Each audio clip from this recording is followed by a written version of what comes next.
And he Yeah. left me. I was single for 15 years. And all these 15 years wow. I was single, I just prayed to God. I didn't see myself worthless. I never did that. Oh my God, I really love talking about Kenyan Friends in the Park. And now I actually like platforms to talk about it more. Here you don't even know who your jirani is. Yes, this is mental health, and mental health is just as you having a cough. Mental Yes. health is illness. True. And remember True. also, it can only be God. That's my slogan. It can only Yes. be God. Yes. I always hear that. I always hear that from you. Yes. Every time. It can only be God. It can only be God. Yeah. Yes, Because yes. let me tell you something, Tobias. Let me tell you something. Ladies and gentlemen, welcome to Eureka Health Podcast, where we focus on issues, health, and wellness. Today we have a special guest joining us. This is Lydia Tet Olet. Lydia, over to you. Well, thank you so much, Tobias. This is so important. Well, my name is Lydia Tet Olet. Definitely from Kenya. I'm always proud to show my bracelets. Yeah. For people who don't have, they always ask me, where did you get your bracelets? So can I have one? They're like, nah. This shows that I'm Kenyan and a proud Kenyan. So like I said, my name is Lydia Tet Olet, and I live in London. I live in London in the UK, and I'm a mother of 4 beautiful children. I always say that because being a parent is not easy. That's really awesome. You have the real experience of living in the UK. I think you came much earlier than I did. I've only done 3 years. So compared to you, I'm probably a toddler or an infant. No, it's not that much. It's not that much difference. Yeah. So tell us about your journey transitioning or moving from Kenya to the UK, and was there any special highlight about that? Wow. It's a long story if I was to start talking about transition from Kenya to here and life in general in the UK. Or I left Kenya I was quite young, and I came to this country very naive. And those days when we came, there was no support system. Like now with you guys, when you come, there's a lot of support system. There's a lot of Kenyan groups here and there. There's a lot of people willing to help you, advise you. Those days, we didn't have that. It was you're entering into a community and probably you're the only Kenyan. You don't even know where to get the next Kenyan. And we longed speaking Swahili. Those days we came, there was no mobile phones that you just phone somebody and you start speaking Swahili to them, or you're speaking your mother tongue or feeling at home. So there was a lot of loneliness and a lot of struggle. But we thank God that he saw us through and we're here today. But actually, speaking of that, I know you'll be telling us about some of the initiatives about Kenyans in the Park, an event bringing together not just Kenyans, but people from all walks of life. Oh my God, I really love talking about Kenyan Friends in the Park. And now I actually like platforms to talk about it more because I've got a lot of young people like you guys that have come. People have come with COS, a lot of young people have come who don't even understand the reason why Kenyan Friends in the Park was formed, because they just came and they found it there. And because we've been going on for 11 years, and you all know that taking something for 11 years is not an easy thing, especially when you are in a foreign land. And for us to get to 11 years is not been an easy job or easy journey. But it's a lot of people have made it easy by attending, by spreading the word, by talking about it like you're doing right now, by sharing, by inviting friends. They've made it easy. But the initial setup of Kenyan Friends in the Park was formed through a lot of pain that Kenyans were going through. We didn't have, like I rightfully said, we didn't have any support system. And there's a lady who actually committed suicide, and she was only 26 years old. And she said she died because she was lonely. So for me, I was like, wow, I know this is home, but it's home away from home. And we had so many people who were just by themselves, no one to talk to. Of course, you've been here, you know your neighbors. You don't even know who your neighbor is. I know. Yeah. Even if you don't have salt, it's not like Kenya. You can tell somebody, "Enda uombe chumvi kwa jirani." Here, you don't even know who your jirani is. So True. That was the initial birth of Kenyan Friends in the Park, and also the fact that there was a lot of people that were sending money home, and people are sending money back home, and the parents or the family members or the friends or whoever will not do anything for them. And that also led to a lot of depression, because you can't go home and somebody has spent all the money you've worked so hard to send for somebody to do something for you. So that was also a part of starting something, so that we bring investors from Kenya, so that you have a legit person to deal with on a direct basis rather than going through somebody. And also, there's this fact that you can't really blame someone so much back home, because imagine sending £1 million or £1 million Kenya shillings to somebody who's never even touched 10,000. They've never even seen 10,000. Yeah. Now you send them 1 million. What do you expect this person to do with the 1 million? And then it will be also, exactly, sometimes you send the money. This person have children, they've not gone to school. Their children have not eaten. They've not paid their own rent. And you expect them to take this money to go and invest for you. So that's why we said, you know what, let's maintain that relationship with whoever you're maintaining the relationship with, and then have Kenyan Friends in the Park where investors can come. They are vetted. We've done the due diligence. They've vetted them. We work with Foreign Affairs Office as well. Vet them. And then when they come to the event, now you know that, you're dealing with just you and an investor. And we've seen a lot of people. We've seen a lot of changes in Kenyan Friends in the Park. There's so many things that have happened. And then the reason why we call it Kenya and Friends is because Kenyans is as Kenyans, the Kenyan community, we are known that we've intermarried a lot. We've intermarried with other communities. So if you say Kenya in the park, it's like you're excluding someone's husband or someone's wife. So we had to say Kenya and Friends. So these other friends will come as well. And a lot of people have asked me, why are you doing 2 days? Why can't you just do 1 day on a Saturday and it's full? And I'm like, you people don't understand. It's not about being full. It's about inclusivity. We have to include everybody. Kenya, we have a lot of people who are SDA. These SDA members or community, they cannot do anything on a Saturday, which means if you're only doing the event on Saturday, they will never they'll be locked time. out. They'll be locked out. So that's why we do Sunday. So Sunday gives them an opportunity to come to the event. And then you also have people who go to church on Sunday. They would like to come on Saturday. So on Sunday, they go to church. So that means that everybody have an opportunity to come to the event. Those who can make Saturday, those who can make Sunday. And when I explain this to people, they're like, oh, yeah. And then that shows how people are so selfish. People are so self-centered. Because they don't think of the other person. They think of themselves. Let's do the event on Saturday, so it's full, so we all have fun. No, what about the people who cannot make Saturday? What about the SDA people? So that's why we also do 2 days.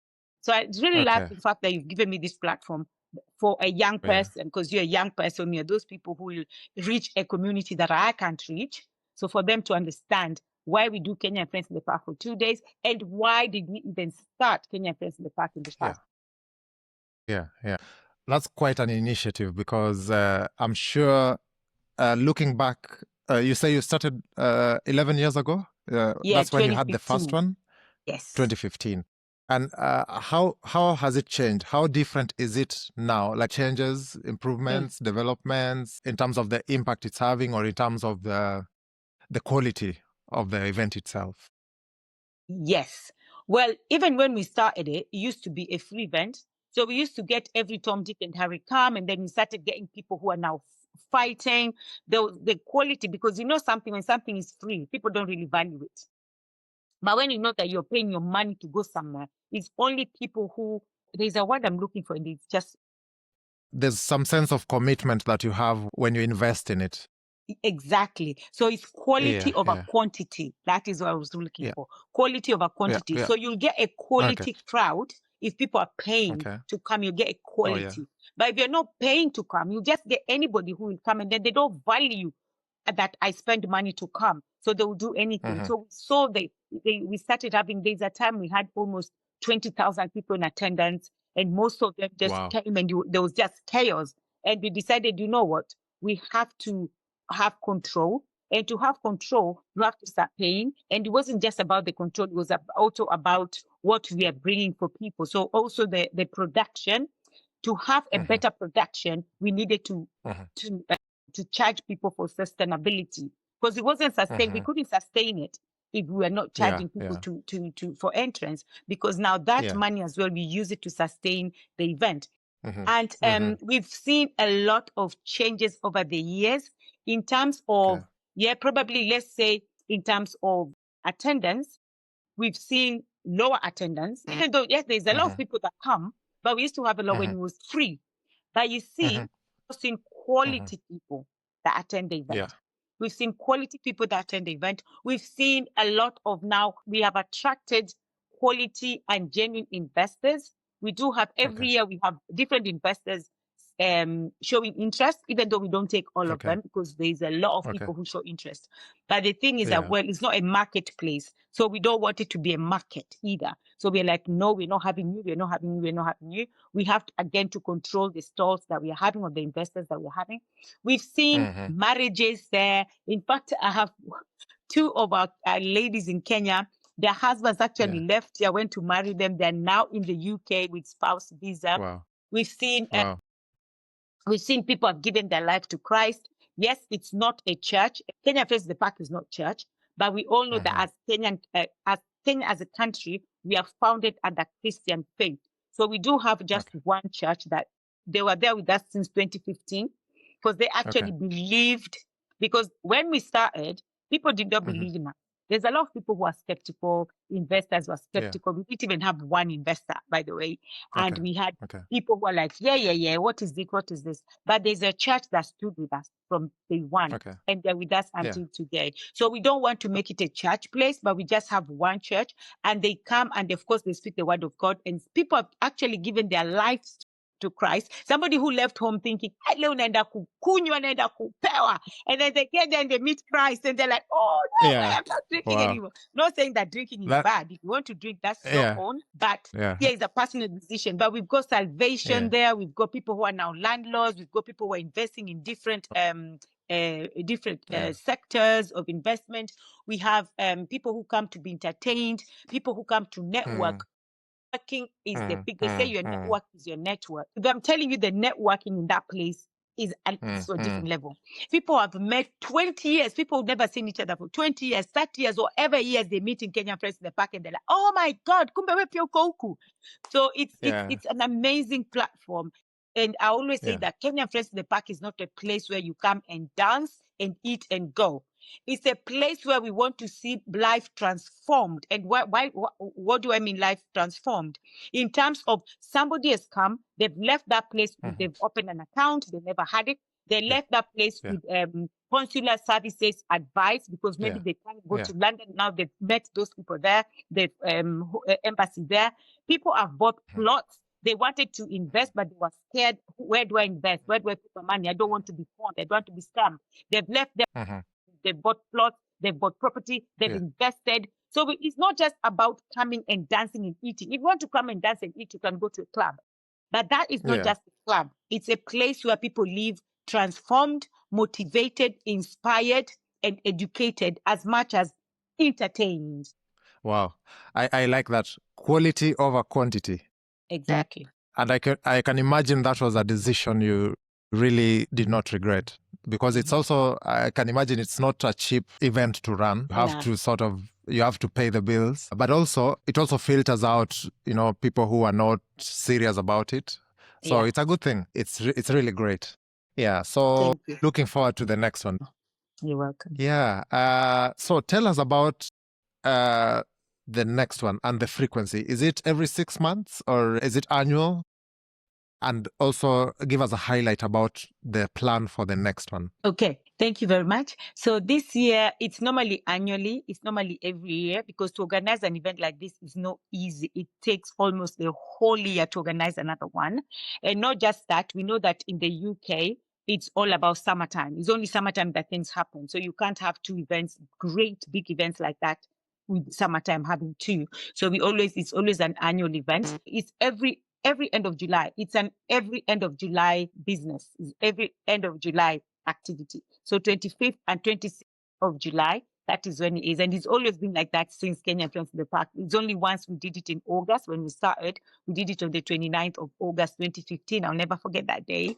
But now we do it every end of July. And this year, I had a lot of feedbacks from Gen-Zs again, and a lot of feedback that I got was program. Oh, we didn't have the program. We didn't have the program. So some people came on Saturday thinking that Shusho is going to perform on Saturday, but she was performing on Sunday, so they felt disappointed.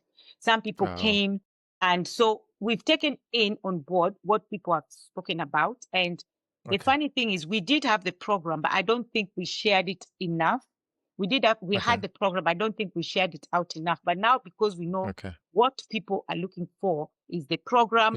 When is somebody performing? When is also the other thing that we've seen a lot of people have spoken about is the time for the artists to perform, because a lot of people come from far, and people come as far as Wales. People who come from outside the country, like probably Norway, Germany, or those ones they spend. So those ones are not complaining. The ones that complain is the ones that may be going to Wales, Scotland, which we totally understand. Scotland, Ireland, totally understand. So that one as well, we've taken on board the fact that if we have an artist, the artists have to perform a little bit earlier so that they can enjoy the artist and go home on time, so they don't miss their train. And this year on Sunday we have Guardian Angel performing.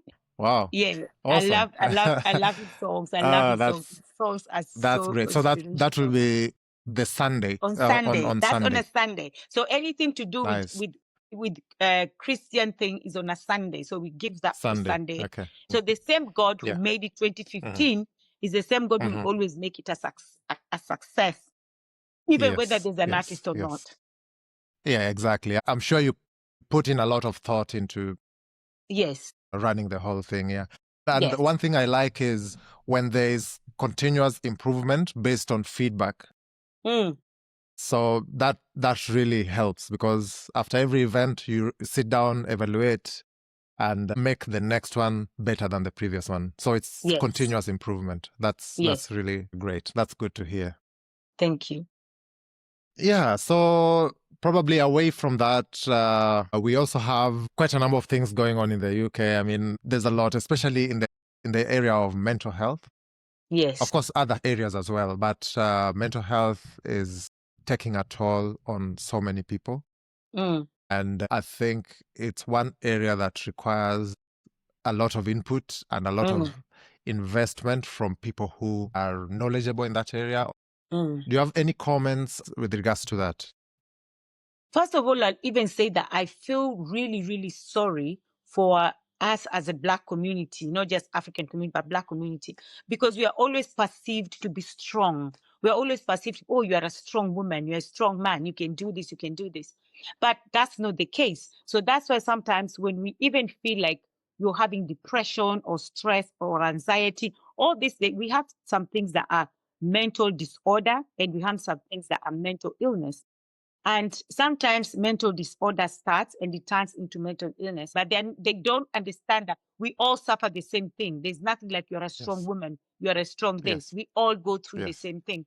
We are scared as well to just talk about it. And because also in an African setup, it's kind of a taboo. It's kind of a taboo to talk about it, because they say, to speak up, because they've tagged you, they tag you with the name, you're a mad person, instead of looking at it like, yes, this is mental health, and mental health is just as you having a cough. Mental health is illness. It's like you having a cough. It's like you having a cold. It's like you having a headache. It's like you having a stomach pain. It's just another illness or condition as anything else. But we want to always separate it and think, oh, you are cursed. That's why you have mental health. Or mtu amekuroga. Or you come from a lineage that what one family lineage, that is not how it is. Forget about the people who think we are strong or the people who neglect us. But we have as well to stop neglecting ourselves and to stop isolating ourselves, because watasema hivi, somebody will say this. We first of all have to embrace the fact that mental health is just just another disease or illness like any other. It's just as important as the physical conditions that we can see the signs of. As you have a toothache, you have a toothache, or you have umevunjika mkono, it's the same thing. But Exactly. because we've actually isolated it and you don't want to talk about it, or if somebody's going through it, tunasema unajifanya, we ni kichwa ngumu, ati huyu akichapwa tu, apewe tu kichapo mzuri. It has nothing to do with that. So because, I know, because of the way it's been perceived in our community, a lot of people don't talk about it. And because we don't talk about it, we suppress it and suppress it and suppress it. And because you suppress it so much, you get to a point where the lead cannot hold this pot anymore. So when the lead explodes like that and the lead is gone up now, what do? Now that's where we get in our society, things are happening and you start questioning, ati I may do aje. It's because this person tried to seek for help, but the person was neglected. These things are real. They do happen. So it's good if when we start talking about them, because as we start talking about the way I have a headache, I have a cold, and it's just a normal thing. Like in Caucasian community, it's a normal thing. Yes. They talk about It's it normal, like you're eating biscuits. But for us, we don't. So I think even you as an individual, now talking to as an individual, if you feel like you're suffering, if you feel like you can't cope, you're going through depression or stress or anxiety or whatever you're going through, speak up. I always have a show. My show every Wednesday is about speak up and stand out. Stand out and speak up. Speak up. Yeah. Don't feel like I just want to go and fit in and just fit in. Just fitting in the puzzle and don't say anything and just be quiet. No. Yeah. Stand out and speak up. And at the end of the day, if you are the one suffering and you don't want to speak, you are the one who's going to suffer. Nobody's going to suffer in your place. So you need to speak up. And then if help, if help is needed, help will be given. Yeah. Actually, one thing I admire about you is you don't just think about things. You act. You don't leave it at the thinking stage. You take it to the next level and you act on the thoughts. Kenyan Friends in the Park, I think, was a great initiative. Yes. And in so many ways, not just in bringing people together, sharing ideas, improving lives, investing, but also in terms of mental health. But also you've mentioned that you have a program, a weekly program. How can we access the program and how is it available to the public? Maybe you can share so more people can reach out. Yes. We're always every Wednesday from 6 to 7:30 is only 1 hour 30 minutes. Every Wednesday, Omega TV UK. So it's on Facebook, it's on YouTube. So it's Omega TV UK. So it's a physical studio. So I have a studio in East London, but it's only every Wednesday that I'm in the studio. And if anybody's out there that wants to talk about anything, because the program is we talk about anything. So it's an open forum that we talk about anything. So if you want business, if you want personal, if you want just any topic, we're always there every Wednesday to 6 to 7:30. Omega TV UK. Omega TV UK 6 to 7:30 every Wednesday. We will reach out for that. And is it live? Or is it pre-recorded? No, it's live. It's live. It's live. Great. Yeah. Great.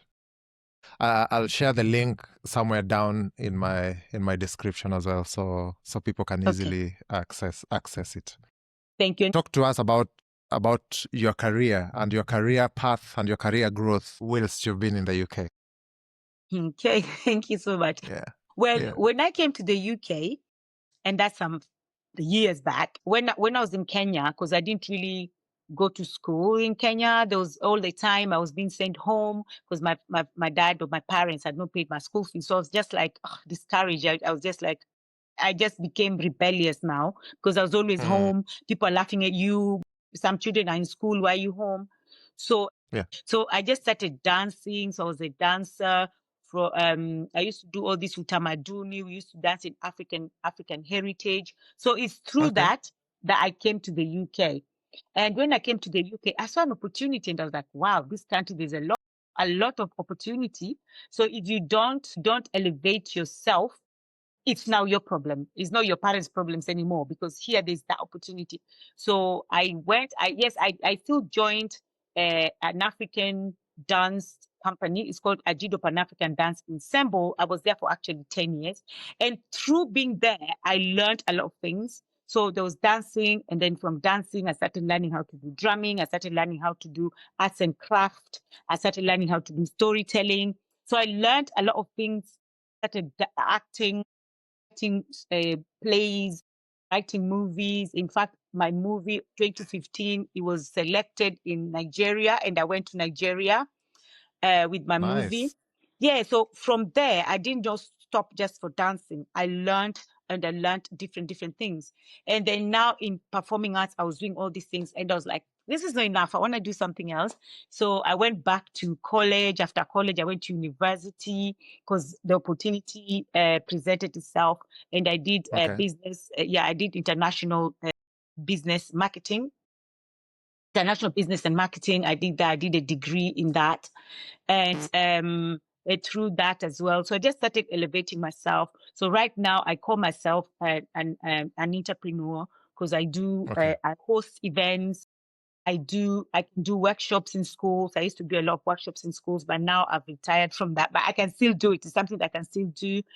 Consultations for events as well. And then also the main thing that I now do, of course, also acting with Nollywood movies as well. And something that I now do that I took it upon myself, and I saw a gap in our community, and I took it up and I asked God, I have this, I've seen a problem. I've taken up this problem, so help me to execute it. And that was insurance, because there's a lot of times, I know Kenya as a country, we are a community, we are Harambe community. If something happens, we give money. But it got to a time where people are tired, people are tired. And also, if we give money, if somebody dies and they say it's 10,000, that will take the body home, fair enough. And then we even raise that 10,000. If you have children, what happens to your children? What happens? Yeah. So I started educating people, and I'm like, you people, we need insurance. And it was really hard. I've been in the insurance business for 7 years, and it's still hard up to now to talk to Kenyans or to talk to Africans or Black people. Sometimes you talk to them, Jesus is my insurance. But when I'm talking to white people, it's so easy for them to adapt the insurance. It's very different. It's so very different when you're talking.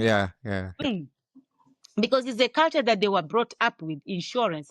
It wasn't in our culture. So we now have to break it, and also to educate people, because sometimes, again, it's not people don't want to take insurance. It's just because they don't have the knowledge about it. Or they have the knowledge about Kenya. Our insurance is easy. So that's all they have. So it's for our jobs as advisors. So I don't sell insurance, I advise. So when it comes to advising, we advise them and tell them, look, this is how it works. This is what it is. And then we also look at your finances. If you say, I can't afford it, we look at your finances, your incoming, your outgoing, and we say, you know what? If you do A, B, C, D, you can actually afford insurance, because insurance is very important. And insurance is your number one plan. Because I know people say, no, but I'll invest, I'll save. It's important to invest. It's important to save. The only difference between saving, investment, and insurance is one thing: time. It's time. Nobody knows if I have 1 hour to live or I have 100 years to live. And that's the only difference between insurance, investment, and saving. It's time. So you've walked us through that journey. But what people don't realize, I was watching your interview with Lynn Ngugi, the one you had in London. Yes. And you did it in Canary Wharf, right? Canary Wharf, yes. The heart of business London, where the richest of the richest, the wealthiest of the wealthiest hang out. So, ladies and gentlemen, one of the top investors in London. That's Lydia Tet Olet for you. But she's very humble. You won't know. Very, very, very humble. Thank you. So nearing the end of this discussion. Summary as we conclude. Thank you. My one will be more on the young people. When you're young, you think you'll be young forever. You will never be young forever. Don't waste your time, and don't waste this opportunity. And I'm talking to the young people, especially the ones that are in the developed world, as they call it, or Maju, as they call it, not just people in the UK, but probably Australia, America, because I know your podcast it's international and it's globally. It's global. Yeah, God has given you this opportunity, and you're out of Kenya, where you can at least make few extra change than when you were in Kenya. where you have more opportunity than when you're in Kenya. Don't waste that. Yes, you can go clubbing 100% because it's good to socialize. You can go drinking if that's a personal choice, if you want to do whatever you want to do. But make sure that everything you're doing, there's 3 things. Take insurance because you don't know your tomorrow. You don't even know your next minute. You don't even know your next second. Forget tomorrow. Have investment. Have savings. Invest, because for us, nobody even told us all those things, because those times there was no. Right now we have TikTok, we have all these social media platforms where people talk about investment, where you can actually easily do a due diligence. If you see a company, you can easily do a due diligence and know if they're genuine, legit, or they are scammers. Don't waste yourself. Tomorrow you'll regret. A lot of people my age, a lot of people are regretting and saying, oh, I wish I had this. I wish my parents told me this. I wish I had anybody speak about it. But you guys have the opportunity of people speaking about it. If anybody wants to invest, you have the opportunity to check the legit company.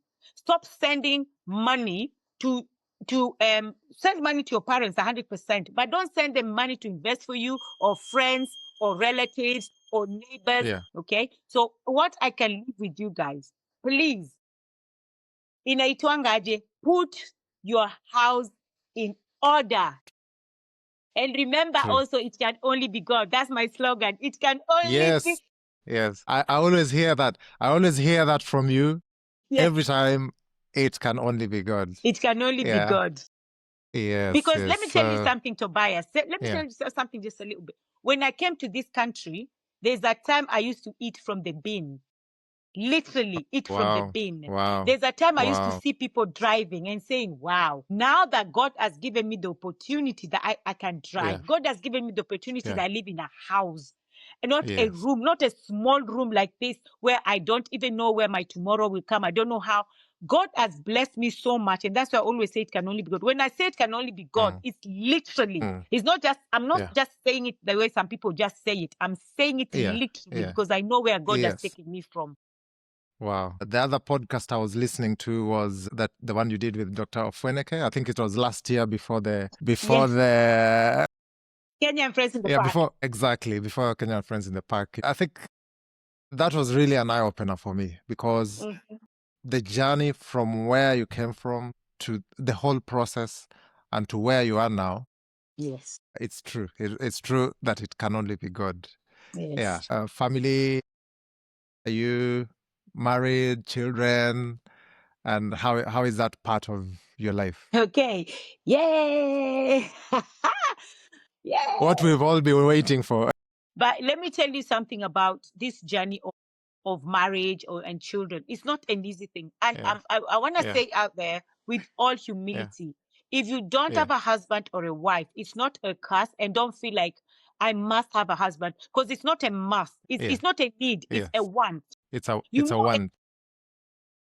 We have to differentiate a want and a need, and I think for us as human beings, we don't know how to separate the want and the need. So everybody says, "Oh, I need to have children. I need a husband, or I need a wife." You don't need a husband. You don't need a wife, and you don't need children. It's things that it's our heart's desire. So we want to have them, because yes, even in the Bible, God said, "Yes, go and multiply and everything." But if you find yourself in a position that you cannot have biological children, or you cannot have children, do not beat yourself and abuse yourself and see yourself as worthless. You are not worthless.